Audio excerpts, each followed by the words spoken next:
In this episode, I want to talk to you about what is accelerating and what is collapsing in marketing, specifically around AI and a new tool that I've been playing with AI that to me feels like the thing that we've been waiting for. Marketers of the world, why do we work hard to solve small problems? Why do we reinvent ourselves and our clients over and over? And why are we giving away marketing strategy for free?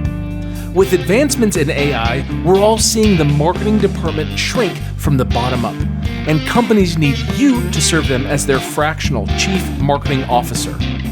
It's time to solve bigger problems and bring home a bigger paycheck. It's time to create the lifestyle we deserve and to make a greater impact.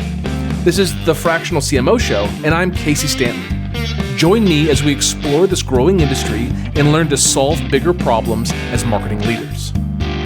The Fractional CMO Show is sponsored by CMOs, the #1 company to teach you how to attract, convert, and serve high-paying fractional CMO clients on your terms. All right, welcome back. I want to talk to you about AI stuff. And if you know me, you know that I'm a tinkerer. You know that I like playing with AI stuff. You know that I'm interested in kind of what AI has to offer. And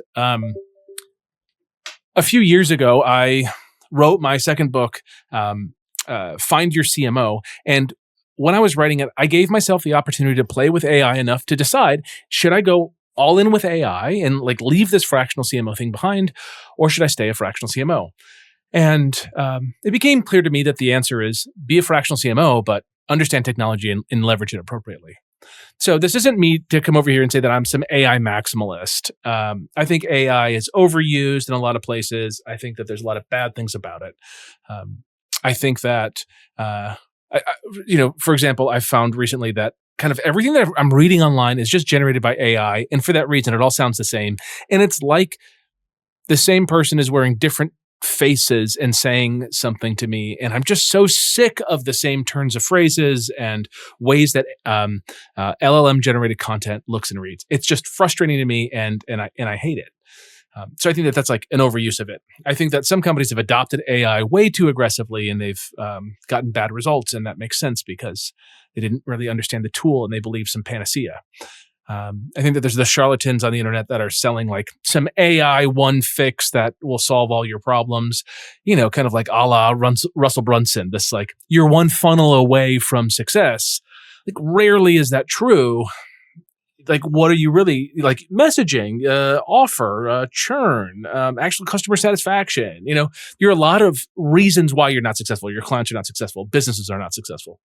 So I want to give you my straight kind of take on what's happening with AI, because I had an experience over the last 2 weeks that fundamentally changed how I view AI, and I want you to hear about it. And maybe you've heard of it. So it came out as an open source project called OpenClawd. Claude spelled like lobster claw, CLAWD. And OpenClawd was a repo on GitHub. And if you don't know what that means, I really think you should figure out what that means. It's a repository of code that open source developers put together and posted live on a website called GitHub. It's like a Google Drive of content, kind of, that they've produced, these files. And as I pull up the OpenClawd GitHub repo right now, I can see that there's just a ton of code that's here. I mean, someone just made an update 27 minutes ago to this stuff. There's 179,000 stars. These are people who have effectively liked the code. There's 9,000 commits. So a commit is the code gets updated. So the code's been updated 9,203 times at the point of recording. The code has been updated within the last week, within the last hour, within the last few minutes. So it's like rapidly growing. And I set this up. I run a headless computer in my basement. Don't worry. All that means is I have a computer in my basement attached to my router, to my network hardware, and I'm able to remote into it.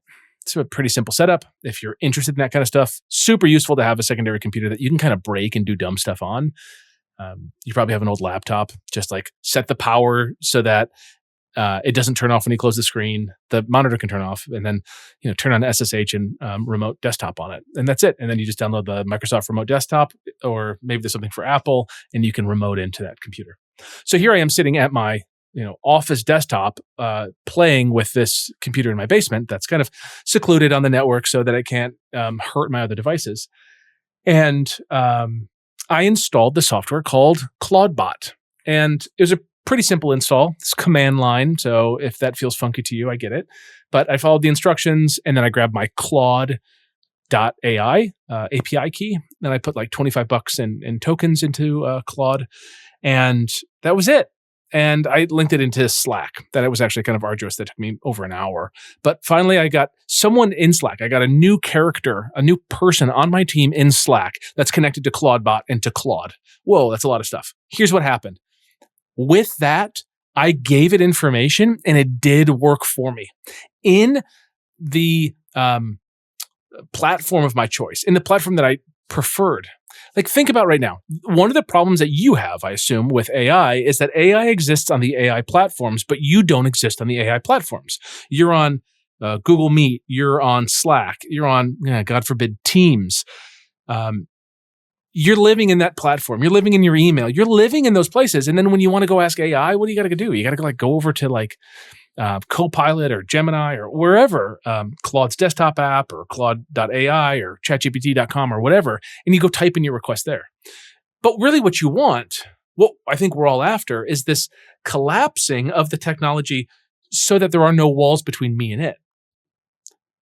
And I think of the role of the marketing technician and how fundamentally the marketing technician is a requirement for businesses, but also is the next to go to AI.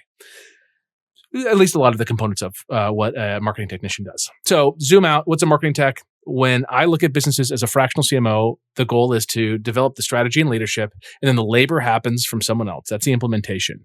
And that implementation can happen from someone in the office, if that's a requirement. Sometimes it is. I worked with a business. We had a bunch of dental practices. I needed someone to drive around to the dental practices and go kind of like make people do stuff. It's a marketing technician. Like, what was her role? Kind of a lot of stuff. She was kind of my Jill of all trades, but I needed her. I absolutely had to have her. But I've worked in other businesses where I've just had like laborers, and it didn't matter where they were. They could have been on vacation in, Spain for all I knew, and they were still doing their work and everything was fine. We would meet on video or not. It didn't matter. With a virtual background, like they could be anywhere in the world, right? I think of those people losing their edge now as AI tools are coming online. So think, if I hired a marketing technician and they were across the state from me, and I never met them, like a lot of people that I work with, I've never met in person. If those people, if I only interact with them on Slack, what's the difference between them and an AI? Well, the answer is capability. But if capability starts to rise to their level of capability, then there's not a whole lot of difference. And this is very interesting. So Claudebot changed its name to Moltbot, changed its name to OpenClaw. There's like some cease and desist from Claude. Now it's called OpenClaw, like a claw on a lobster that's open. Their emoji is a lobster. And you can do a whole bunch of stuff with OpenClaw. You can hook it up to your email and it can like review emails for you. You can hook it up to your Google Drive. You can, put it into Slack, put it into WhatsApp, put it into Telegram, put it into Discord. You can have it do a bunch of stuff. There's a ton of integrations. And I think there's some significant concern with that. So much so that I think that the OpenClaw project is probably not worth using. And we should wait 6 months for Claude.ai to release their version, which is going to be like a shift from Claude Cowork to like Claude Cowork next level that like does this kind of integration. I think OpenClaw defined what was possible, kind of in the absence of security measurements. And then we're going to find someone like Claude Anthropic is going to do it with the proper security. So I think that this is what's coming, is that we're going to see this type of agentic in your platform or communication channel of choice, AI agent that does the work for you. I did a webinar and we ran ads for a webinar. And as you can imagine, this is like kind of a thing that you got to do, which is like, okay, who RSVP'd for the webinar from the ads, and then who attended the webinar from the ads. It's like a pretty easy report. It's like 2 reports, and then you get to do like a VLOOKUP. I just gave that request to my Claudebot, and it pulled the answer for me fast, like in minutes, when it would have taken a team member of mine like an hour. there's something interesting about that. Now I asked it to do other stuff and it kind of broke down and it started to lose context. But I think that context is a solvable problem and people have already proposed solutions. I think that inherently this idea is incredibly interesting, that we can have an agent that does the work for us in our communication channel. Like, to me, that felt like there was the time in my life before that when I had to go to the AI to now where I'm just frustrated that AI doesn't come to me more. It really broke a barrier down for me. And I don't want AI as an intelligence. I want it as a laborer. So to be able to spin up an open claw personal AI assistant that just writes copy, that just proofreads copy, that just builds copy into Canva templates, that then reviews Canva templates, another one that just posts those Canva templates to Meta, and another one that uploads the copy to Meta, and then a human that goes through and reviews all of the stuff for an ad campaign that was kind of built by 4, 5, 6 different agents. I don't think we're far off from that. So there's two big things that I think are happening here. I think there's an acceleration and a collapse. Accelerate and collapsing. Those are the two things happening. So we're accelerating like personalization at scale. AI agents can kind of do what we want fast. And we can get like custom code developed. I can get a dashboard for a client made. I'm working on a project and we just had a dashboard get made and someone vibe coded it. And I'll tell you, this isn't for sale. Like, we couldn't sell this code base for the dashboard. We can't sell it. But it's the most useful thing that could ever be developed for this project. Like, think of that nuance. Like, the old way is, okay, let's go to Salesforce and buy the right software because they're the best and yada, yada, yada, and use their dashboarding and it kind of sucks and we'll have to hire a developer and yada, yada. Or now we can kind of build it out through Claude Code, these AI tools that can develop for us, and we can get something that's bespoke to us. The difference is one is an enterprise solution and the other one is kind of like tied together with bubblegum and duct tape, but it works and it's serviceable and it's just for us and we're not trying to sell it. Man, that's interesting. So now we're accelerating. We're moving faster. The second thing that helps us accelerate is that there's a speed to insight compression. Like, time is compressing here. What used to take weeks of analysis, what used to take hours of analysis can happen in minutes, like my dashboard, right? That happened very, very quickly. So you can like turn quickly. You can get the data that you need and make an insightful decision based on that. You also have like the opportunity to have these AI agents that are accelerating you because there's no latency of pulling the right idea out of you. If you've recorded your meetings with clients, you now have the ability to pull from that relevant current information and maybe mix that with some other stuff that you find on the internet and to get like great ideas. You can do competitor analysis.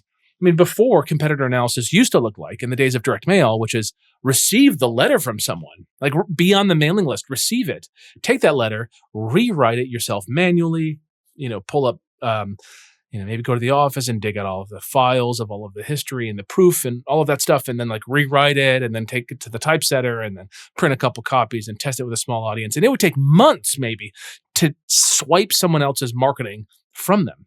Months. But today, we can use Claudebot to scrape the Meta ads library and monitor someone's ads and then go through a process of rewriting them and even possibly putting them into Meta for a human to review and do a final edit on, and then just hit the go button. That's crazy. So you have this like always on strategist who's always looking for intel and coming up with ways to improve things. Like, we're there if you're willing to build it today. Also, documentation. If you work quickly, you tend to work without taking good notes and you keep it all in your brain. And that's an issue because if you leave or if you forget or, you worked hard on a Saturday night and then you had a couple beers on a Sunday, come Monday, you don't know what you did on Saturday. And as a result, like, you're kind of back to the drawing board. Well, when we code with these AI tools, we get documentation. When we write copy, we can have it summarize what it did and how it worked and where it pulled data from. Like, we have more intel so we can move faster and other people can take over, and we can even pass it over to other AIs if we wanted to, and those AIs could support us. So there's this acceleration that's happening with marketing that is awesome. It's exciting. It's fun, maybe a little scary. And we'll talk about what happens if you're not already playing with this stuff and like kind of how to get into that. We'll do that in a minute. All right, so that's accelerating. But also we're collapsing. What's collapsing? I think the middle is disappearing. I think that we're seeing agencies get squeezed for work that's now being seen as commodity. They only want, like, consumers, buyers, business owners only want strategy and creative. And then AI augmentation of that is to actually get the outcome. That disappearing middle, I mean, really, it's like, we said the marketing department is shrinking from the bottom up, and now the middle's starting to disappear. Like, that's what we're seeing here. The middle was always kind of the agency and these knowledge workers that held the keys to something that was a little bit more specialized. But that was years of experience. Those years of experience can kind of be surmised pretty quickly through scraping a competitor and looking at changes over time on a website or ad campaign or landing page or offer or whatever, and then propose new ideas for you. These things are moving quickly. I think also attention span arbitrage is ending. So as everything gets faster, like, you got to get faster. As people consume, instead of reading the whole newspaper in the morning, now they're doing shorts on their phone. Like, attention span is shortening, and we need to be able to capitalize on that by being faster to attack. The execution gap is widening. If you've got a client that's not adopting AI fast enough, they're going to be left behind. There's this idea of the 1P, 1B, one person, 1 billion. That's a single person building a company that does $1 billion in revenue or has a valuation of $1 billion, however you want to see it. That's possible. Like, we're kind of in the age of that, where someone could just put together a bunch of open claw bots and stitch together something that has real tangible value and maybe make some money on it and unseat some folks who have been in the game for a long time. Anyone here that's in the security space might say, like, no, that's not going to happen. And maybe it'll be a while before that happens because security is an issue. And I think a lot of these tools don't consider security enough. You know, they disclose your chat log, they disclose your API key, they disclose credit card information, like that kind of stuff. But yeah, that could be a huge issue. But let's say that all gets fixed, right? It's about moving quickly. That's why I think OpenClaw might not be it for you and your clients. It might be Claude's interpretation of it, which will come in due time. Also, I think that we're seeing in the collapsing here, the consolidation of roles. Fewer people in the marketing department are forced to do more. A few years ago, I was at a company and we had 12, 13, 14, 15 people there, and each person had a distinct role. And I had one guy who was my CRO guy, and all he did was come up with tests and run tests. Probably had the easiest job, but he made us the most money. He was great. Another guy was our affiliate manager, and he built real relationships with real people. And another guy who had a pretty easy job and also made us a lot of money. Now, I would think that if I had that same team, I'd probably collapse those two roles into one. I'd have to. Like, why would I need two roles for that? The whole CRO side of stuff could be handled by AI a lot better than just a human alone. Now, maybe the human comes up with the campaigns, but the AI can test and find the winners and actually build things out, build out ideas, come up with ideas. I mean, there's a lot that AI can do to augment that. So collapsing, I think, is really interesting. And I say this, and I feel like I go back and forth on AI. Part of me is like afraid of how AI is going to fundamentally destabilize the global markets. You know, we look at, I don't know if the term's right, but like third world countries, you know, you look at low labor cost countries like Philippines, although the prices are going up. You look at Thailand, you look at Vietnam. Like, that's useful to have those people to do stuff, but at some point, like, the labor that they can do remotely is going to be able to be done by these AI tools. And when I think of the AI tools sliding into my ecosystem so that they're where I am, that's the benefit that I'm looking for. That's like singularly the thing that changes my life, is that they're here where I am and I don't have to go to them. So what do you do here? I think you got to build skills. I think that's where you have to be. And I hate to be the guy to say this, but like, you got to learn this stuff. I would say fundamentally, my belief system is one, you have to understand how marketing fundamentally works because your taste, your discernment, your experience, these three things cannot be stolen by AI. AI can surmise information from Reddit and from Quora and wherever and have something that feels like taste and discernment, but it lacks experience. Your personal experience actually valuable. Okay, so you want to maintain taste, discernment, and experience. You got to get experience. You got to develop taste. That happens over time, and you got to know the basics of marketing to be able to do that stuff. It's not just, oh, this worked for me before, we got to do it again. It's I fundamentally understand how marketing works. I know what it means to talk to someone who is problem unaware. There's a level of sophistication to our market, which states that I can't run this type of offer. I must run this type of offer. Like there's these things that you have to fundamentally know because the sycophantant copy that comes out of an AI makes you believe that they're right and they can be fundamentally wrong if you lack that ability to discern. So you must understand fundamentally how marketing works. This is like mental models. Like this is the basics of like marketing psychology, tracking, UTMs, data reporting, first refer versus last refer. Like you have to get that stuff fundamentally. And if you don't know it, it's not hard to close those gaps. I mean, you could even just ask the AI, teach me about these things that I may not know. All right, so that's one. The second thing is you got to play. You got to go in and play with the AI. You got to have fun and you got to play and you got to do dumb stuff that doesn't matter. You got to build strategies out. You got to build out products, not to sell, but just to do it.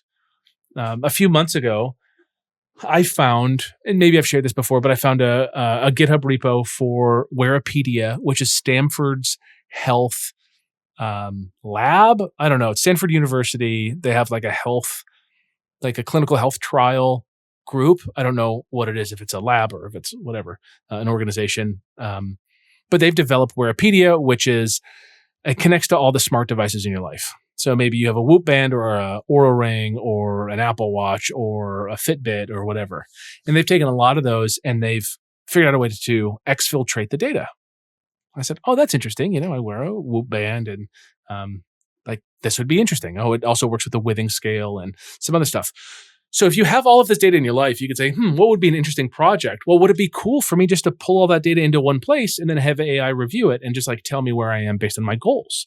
If you're in like a strength training goal and you're logging in a certain place that says that you're lifting weights and then you're seeing your weight change and maybe you're trying to mass up and add a couple pounds over the next few months of muscle, are you on track or not? And instead of looking and discerning yourself, you can write a little code to do that and you can run it on your computer. And I did this before Claude Code. And it took me, I don't know, a month of just kind of poking around and having fun and learning, coming up with ideas, dreaming up how a config file would work, just having fun. Did it work? Yeah. I put it up on GitHub. One person has started, maybe it's useful for somebody else. Cool with me. But really for me, it was like, how do I go from start to finish on a project that's useful?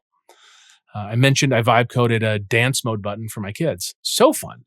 They slap a big emergency button, and then that signals lights in the living room to flash in different colors and play Dance Mode by Bluey. Over time, that got to be a little annoying for my kids, and they wanted a playlist. So now it plays a playlist on Spotify that includes Dance Mode. So sometimes they'll slap it. They won't like the song. They'll reset the button. They'll slap it again until they like the song. Is that meaningful for anybody else? No. Will my kids stop liking it at some point? I'm sure they'll grow out of it. But right now it's kind of a fun party trick. But really the thing is I set my sights to play. I played, I learned.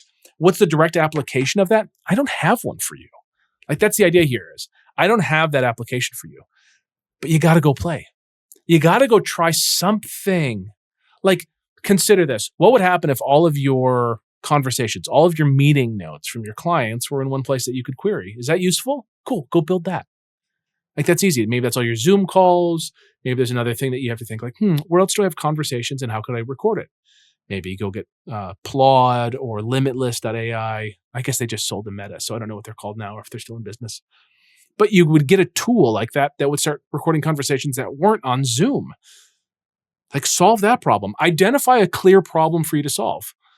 Maybe your problem is that you don't, you want people to know that you work from home and your kids not to come in the office. Cool. Can you build something simple that says I'm in a meeting or not, and have them be able to, turn it on. Like, how do you ask AI to help you with this stuff?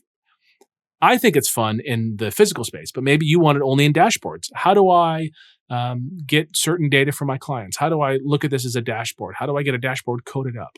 Like that, like playing with it, identifying a problem that's important for you to solve and solving it. I have so many ideas with like my radio, right? Like ham radio stuff. It's fun for me. I'm just enjoying the joy of playing.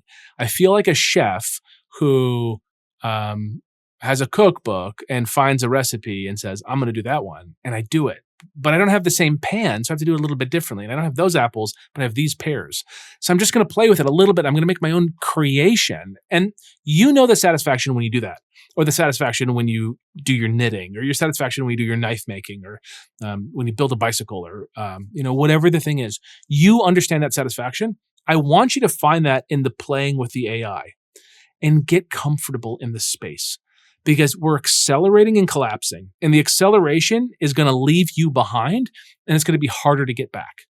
If this is the first time you're hearing about these tools and you've never used Claude, or you don't know what an MCP is, that's a model context protocol. It's kind of like how Claude.ai, they wrote effectively the protocol for different LLM-related tools to communicate.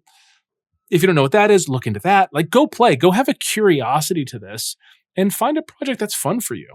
Maybe it's OpenClaw. If it's OpenClaw and you want to do this thing, it's incredibly inexpensive. You could do it on an old laptop.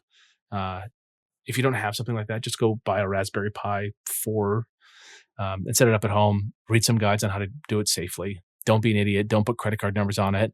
Prepay for your tokens so that it doesn't run amok while you sleep and you wake up with a couple $100 bill and spent tokens, right? Like that kind of stuff. But I want you to play. You have to play. You have to play.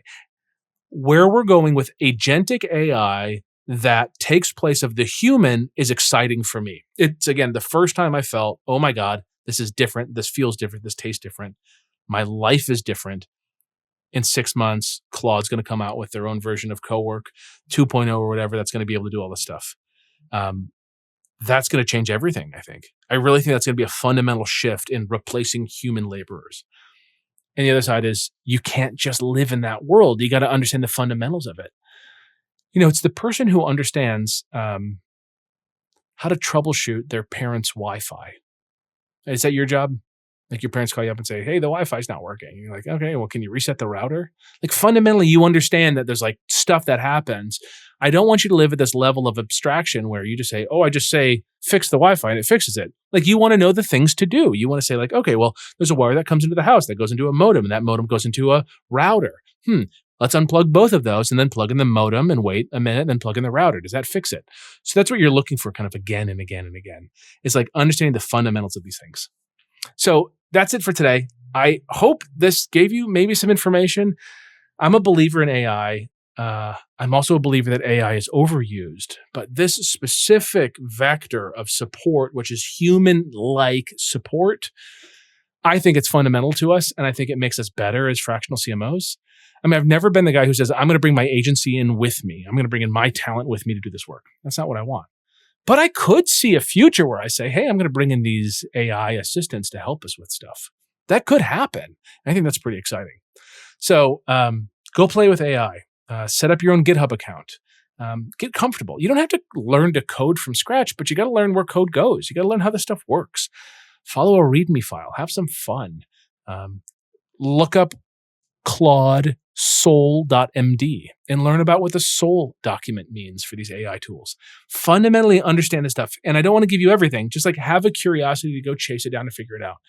What that curiosity will bring up for you is an edge over other humans. So as long as it's a battle of human against human, you're going to win if you maintain this edge. And if you throw up your hands and say, Casey, I don't know, this is just too much or whatever, I think you're going to find yourself in a position that is compromised.